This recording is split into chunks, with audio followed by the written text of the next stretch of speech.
민주당 인사에 대한 검찰의 수사가 본격화하는 조짐을 보이자 민주당은 정치 보복이 시작됐다면서 강력히 반발했습니다. 반면 국민의힘은 민주당이 억지 프레임을 내세워 반사 이익을 노리려 한다며 문재인 정부 초기의 검찰 수사도 정치 보복이었느냐고 날을 세웠습니다. 구아림 기자입니다.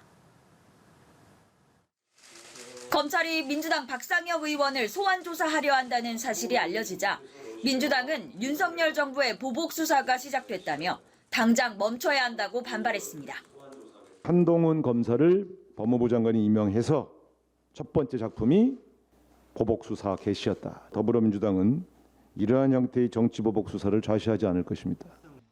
박상혁 의원은 SNS를 통해 참고인 조사 협조 의사를 밝혔는데 수사 대상으로 지목됐다며 검찰의 구태가 되살아나고 있다고 했고, 문재인 정부 청와대 출신 의원들은 성명을 내고 정치 보복 수사에 서막을 알리는 신호탄이 아닐지 우려스럽다고 밝혔습니다.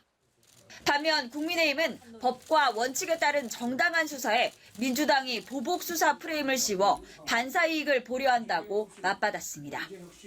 특히 문재인 정부 초기에도 이른바 적폐수사라는 이름으로 보수 진영 인사에 대한 수사가 이루어졌고, 산업부 블랙리스트 의혹과 유사한 사건으로 기소된 김은경 전 환경부 장관도 징역형 확정 판결을 받았다는 점을 근거로 들며 민주당이 아전 인수식 주장을 하고 있다고 비판했습니다. 문재인 정부 초반에 일어났던 소위 지지난 정권에 대한 적폐 청산 수사도 정치 보복이라고 인정할 것인지. 이에 더해 검찰이 민주당 이재명 의원을 대장동 개발 의혹의 피의자로 특정했다는 언론 보도까지 나오자 파장이 확대됐습니다. 당사자인 이 의원은 SNS에서 검찰이 일단 기소해서 정치, 경제적 타격을 입히자는 음모가 있다는 말을 들었다며 정치 탄압이라고 비판했습니다.